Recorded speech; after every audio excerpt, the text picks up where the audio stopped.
그때가 재혼하고 딱 석 달째 되던 날이었습니다. 아침부터 저는 부엌에서 서연이가 좋아한다던 계란말이를 만들고 있었어요. 민호 씨가 서연이는 계란말이를 제일 좋아해라고 했던 말을 떠올리며 케첩으로 하트 모양까지 그려 넣었죠. 접시를 식탁에 놓으며 혼자 생각했습니다. 오늘은 서연이가 미소라도 지어주면 좋겠는데. 서연아, 아침 먹자. 서연이가 좋아하는 계란말이 만들었어.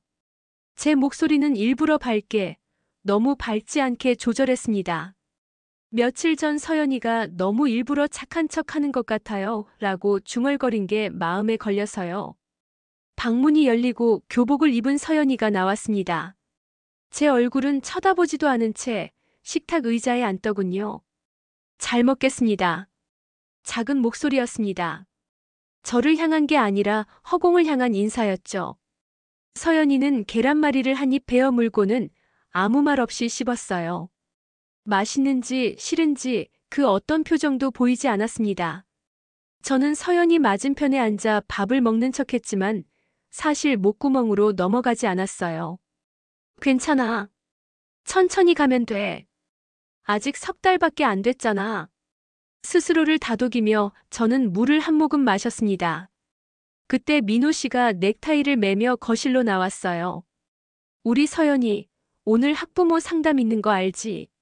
수진 아줌마가 다녀올 거야. 민호 씨는 자연스럽게 말했지만 저는 그 수진 아줌마라는 단어에 또 한 번 가슴이 철렁했습니다. 서연이는 고개를 끄덕이며 여전히 아무 말이 없었어요. 민호 씨는 제 어깨를 토닥이며 잘 다녀와요라고 말하고는 현관문을 나섰죠.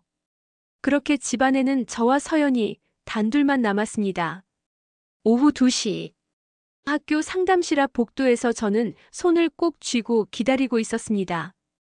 다른 학부모들이 지나갈 때마다 안녕하세요 인사를 건넸지만 돌아오는 건 어색한 미소뿐이었어요. 누군가 속삭이는 소리가 들렸습니다. 저 사람이 그 새엄마래. 어머 정말. 애가 불쌍하네. 어린 나이에. 저는 못 들은 척했습니다. 아니 들었지만 들은 척할 수 없었어요. 괜찮아 강수진. 이 정도는 견딜 수 있어. 속으로 되뇌며 상담실 문을 두드렸습니다. 들어오세요. 담임 선생님은 40대 중반쯤 되어 보이는 여자 선생님이었어요. 저를 보자마자 환한 미소를 지으시며 자리를 권하셨죠. 어머님 앉으세요. 서연이 어머님 맞으시죠? 어머님. 그 단어가 제 귀에 들어왔을 때 가슴 한쪽이 뜨거워졌습니다. 누군가 저를 서연이 어머니라고 불러준 건 처음이었거든요. 하지만 그 기쁨도 잠시 선생님 옆에 앉아있던 서연이가 작은 목소리로 정정했습니다. 선생님, 이분은 우리 엄마 아니에요. 응? 그럼 수진 아줌마예요. 우리 엄마는 하늘나라에 계세요. 순간 상담실 안의 공기가 얼어붙는 것 같았습니다. 선생님은 당황한 표정으로 저를 쳐다보셨고 저는 어색하게 미소를 지으며 말했어요. 아, 네, 제가 재혼해서 들어왔습니다. 서연이 잘 부탁드려요. 선생님은 아, 그러시구나 하며 고개를 끄덕이셨지만 분위기는 이미 무거워진 뒤였어요. 상담은 그렇게 서연이의 학교 생활 이야기로 이어졌고 저는 고개를 끄덕이며 듣는 척했지만 사실 아무것도 귀에 들어오지 않았습니다. 우리 엄마 아니에요. 서연이의 그 말이 계속 머릿속에서 맴돌았거든요. 상담을 마치고 학교를 나서는데 서연이는 저보다 몇 걸음 앞서 걸어갔습니다. 저는 서연이를 따라가며 조심스럽게 말을 걸었어요. 서연아, 오늘 급식은 뭐 나왔어? 맛있었어? 네. 친구들이랑은 잘 지내? 네. 대답은 짧았고 저를 쳐다보지도 않았습니다. 저는 더 이상 말을 걸지 못하고 그저 서연이 뒤를 따라 걸었어요. 집까지 가는 10분이 마치 1시간처럼 느껴졌습니다. 현관문을 열고 들어서니 거실에는 여전히 그 사진이 걸려 있었어요. 환하게 웃고 있는 여자. 서연이를 안고 있는 그녀. 박지은. 민호 씨의 첫 번째 아내이자 서연이의 친엄마. 서연이는 가방을 던지고 자기 방으로 들어가 버렸습니다. 저는 부엌으로 가서 저녁 준비를 시작했어요. 감자를 깎으며 양파를 썰며 저는 혼자 중얼거렸습니다. 정말이지, 이 집에서 나는 도대체 뭐란 말인가? 양파 때문인지 아니면 정말 눈물이 나려는 건지 눈가가 뜨거워졌어요. 저는 서둘러 눈을 닫고 고개를 들었습니다. 그때 서연이 방에서 희미하게 들리는 소리. 똑, 딸깍, 똑, 딸깍. 오르골 태엽을 감는 소리였습니다. 서연이는 매일 밤 엄마가 남긴 오르골의 태엽을 감았어요. 소리는 나지 않았습니다. 고장난 지 오래니까요. 하지만 서연이는 매일 그 태엽을 감으며 엄마를 기억했죠. 저는 부엌 창문 너머로 어두워지는 하늘을 바라보았습니다. 서연아, 나는 내 엄마가 되고 싶은 게 아니야. 그냥 내 곁에 있고 싶을 뿐이야. 그것도 안 되는 걸까? 그날 밤 민호 씨는 회식이라며 늦게 들어왔습니다. 저는 혼자 거실 소파에 앉아 꺼진 TV 화면만 멍하니 바라보고 있었어요. 민호 씨가 힘들었어? 라고 물었지만 저는 아니요, 괜찮아요 라고 대답했습니다. 거짓말이었죠. 괜찮지 않았어요, 하나도. 하지만 저는 웃으며 민호 씨에게 들어가서 씻으세요 라고 말했습니다. 민호 씨는 제 머리를 쓰다듬고는 안방으로 들어갔어요. 저는 다시 혼자 남았습니다. 거실 한쪽 액자 속 지은 씨가 환하게 웃고 있었습니다. 저는 그 사진을 바라보며 작게 속삭였어요. 지은 씨, 당신 자리는 정말 크네요. 제가 아무리 노력해도 절대 채울 수 없을 만큼. 그렇게 재혼 석 달 차의 밤이 깊어갔습니다.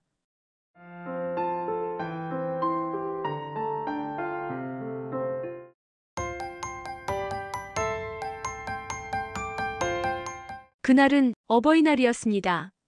한 달 전부터 저는 이날을 어떻게 보낼지 고민했어요. 서연이에게 카네이션을 달아줘도 될까? 아니면 그게 오히려 부담이 될까? 매일 밤 잠들기 전 이런 생각들이 머릿속을 맴돌았죠. 결국 저는 결정했습니다. 그래, 해보자. 진심을 다하면 언젠가는 통하겠지. 어버이날 아침 저는 일찍 일어나 꽃집으로 달려갔어요. 분홍색 카네이션 한 송이를 정성껏 골라 리본까지 예쁘게 달아달라고 했죠. 집으로 돌아와 작은 카드에 메시지를 적었습니다. 서연아, 내가 건강하고 행복하게 자라주는 것만으로도 고마워. 수진 이모가. 수진 엄마라고 쓰고 싶었지만 그럴 수 없었어요. 서연이가 거부할 게 뻔했으니까요. 저는 카네이션과 카드를 예쁜 봉투에 넣고 서연이가 학교에 가기 전에 건네려고 식탁에 놓아두었습니다. 서연아, 일어났니? 아침 먹자. 서연이가 방에서 나왔을 때 저는 일부러 밝게 웃으며 말했어요. 서연이는 여전히 제 얼굴을 제대로 쳐다보지 않은 채 식탁에 앉았습니다. 그리고 식탁 위에 놓인 분홍색 봉투를 발견했죠. 이게 뭐예요? 오늘 어버이날이잖아. 서연이 주려고 준비했어. 학교 가서 달아줘. 저는 조심스럽게 말했습니다. 서연이는 봉투를 집어들었고 카드를 꺼내 읽었어요. 잠시 침묵이 흘렀습니다. 서연이의 표정이 미묘하게 변했지만 저는 그게 무슨 의미인지 알 수 없었어요. 감사합니다. 서연이는 그렇게 말하고는 카네이션을 다시 봉투에 넣어 가방 속에 집어넣었습니다. 제 가슴에 달아주지는 않았지만 받아주기라도 해서 다행이라고 생각했어요. 괜찮아. 조금씩 가까워지고 있는 거야.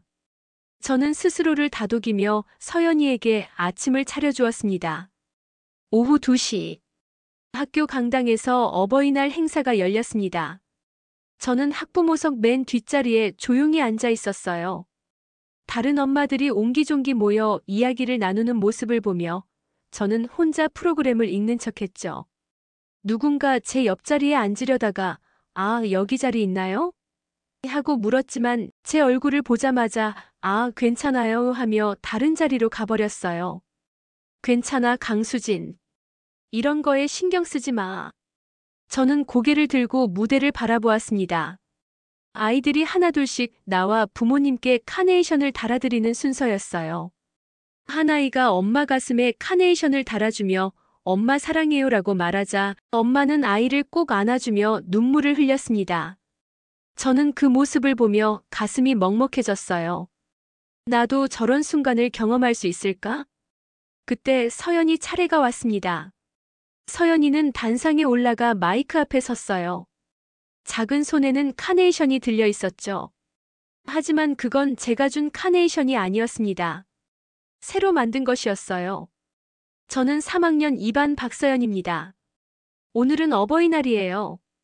저는 엄마에게 카네이션을 드리고 싶어요.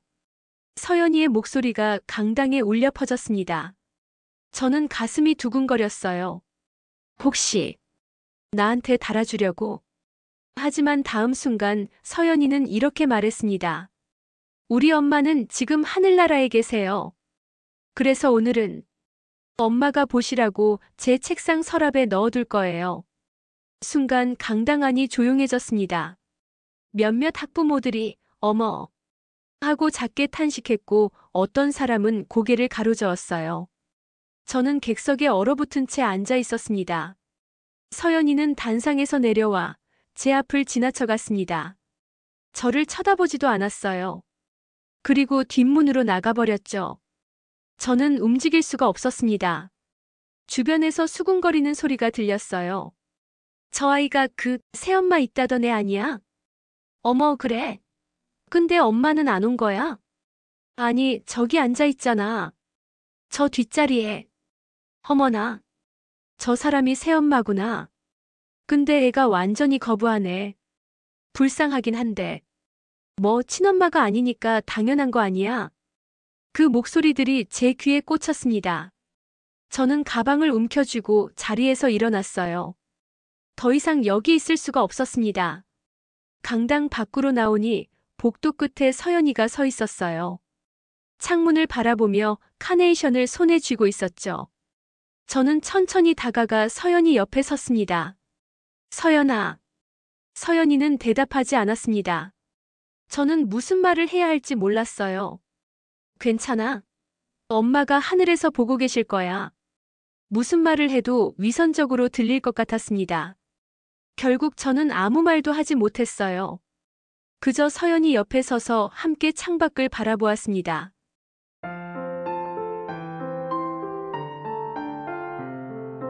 집으로 돌아오는 길은 고통스러웠습니다.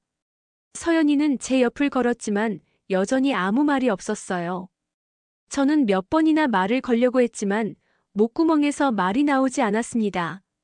현관문을 열고 들어서자마자 서연이는 신발도 제대로 벗지 않은 채 자기 방으로 뛰어들어갔어요. 문이 쿵 닫히는 소리가 제 가슴을 찔렀습니다. 저는 거실 소파에 주저앉았습니다. 아, 이건 안 되는 거구나. 그동안 참았던 눈물이 터져 나왔어요. 저는 손으로 입을 막고 소리 없이 울었습니다. 서연이가 들을까봐 소리조차 낼 수 없었거든요. 정말이지. 나는 뭘 잘못한 걸까? 그냥 사랑하고 싶었을 뿐인데.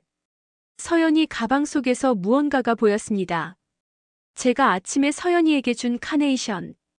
서연이는 그걸 학교에 가져가지도 않았던 거예요. 가방 맨 밑바닥에 구겨진 채로 버려져 있었습니다. 저는 그 카네이션을 꺼내 손에 쥐었어요. 이미 시들어버린 꽃잎. 저는 그 꽃을 쓰레기통에 버리려다가 그럴 수가 없었습니다. 그냥 부엌 창가에 물을 담은 컵에 꽂아두었어요. 언젠가는 이 마음이 닿겠지. 하지만 그 언젠가가 정말 올까요? 저녁 7시. 민호 씨에게서 문자가 왔습니다. 오늘 회식이야. 늦을 것 같아. 먼저 드세요. 저는 휴대폰 화면을 멍하니 바라보았어요. 오늘 어버이날인데 회식이라니. 민호 씨는 오늘이 제게 얼마나 힘든 하루였는지 알고나 있을까요? 저는 부엌으로 가서 저녁을 준비했습니다. 김치찌개를 끓이고 밥을 지었어요. 서연이 방문을 두드렸습니다. 서연아, 저녁 먹자. 네가 좋아하는 김치찌개 끓였어. 배 안 고파요. 그래도 조금은 먹어야지. 아침도 별로 안 먹었잖아. 됐어요. 혼자 있고 싶어요. 서연이의 목소리가 날카로웠습니다. 저는 더 이상 말을 걸지 못하고 문 앞에서 한참을 서 있었어요. 결국 저는 혼자 식탁에 앉아 저녁을 먹었습니다. 아니, 먹는 척 했어요. 숟가락을 입에 가져가도 아무 맛도 느껴지지 않았습니다. 이게 가족인가? 텅 빈 식탁. 혼자 먹는 저녁. 닫혀있는 서연이 방문. 돌아오지 않는 남편. 나는 왜 여기 있는 걸까? 그때 서연이 방에서 또다시 들리는 소리. 똑, 딸깍, 똑, 딸깍. 오르골 태엽을 감는 소리. 저는 젓가락을 내려놓고 거실 소파에 다시 주저앉았습니다. 벽에 걸린 지은 씨의 사진이 저를 내려다보고 있었어요. 지은 씨, 당신이라면 어떻게 했을까요? 서연이를 어떻게 달래주었을까요? 하지만 사진은 대답하지 않았습니다. 그저 환하게 웃고 있을 뿐이었죠. 밤 11시가 넘어서야 민호 씨가 집에 돌아왔습니다. 술 냄새가 났어요. 앉았어? 서연이는 방에 있어요. 저녁도 안 먹고. 아, 그래? 오늘 어버이날이었는데. 행사는 잘 끝났어? 민호 씨는 무심하게 물었습니다. 저는 대답할 수가 없었어요. 네, 잘 끝났어요라고 거짓말을 할까 했지만 입이 떨어지지 않았습니다.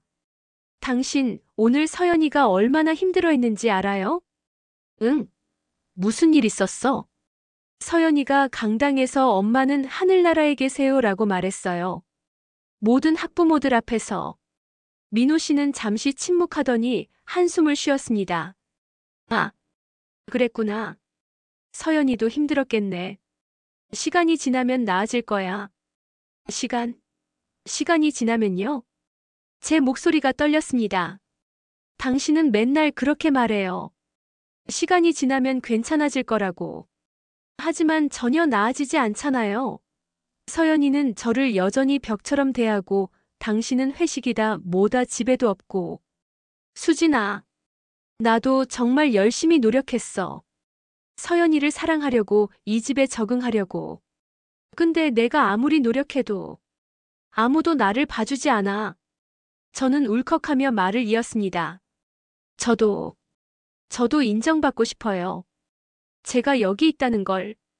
제가 이 가족의 일부라는 걸. 민호 씨는 제 어깨를 잡으며 말했어요. 미안해. 내가 무심했어. 조금만 더 참아줘. 서연이도 곧 마음을 열 거야. 정말요? 정말 그럴까요? 그럼. 자기가 얼마나 좋은 사람인데. 서연이도 언젠간 알 거야. 민호 씨는 저를 안아주었습니다. 하지만 저는 그 품에서도 위로받지 못했어요. 언젠간, 또 언젠간이네. 그날 밤 저는 잠들지 못하고 천장만 바라보았습니다. 옆방에서는 서연이가 자는 소리가 들렸고 민호 씨는 이미 골아떨어졌어요. 저는 혼자 속삭였습니다. 나는 정말 이 가족이 될 수 있을까? 대답은 돌아오지 않았습니다.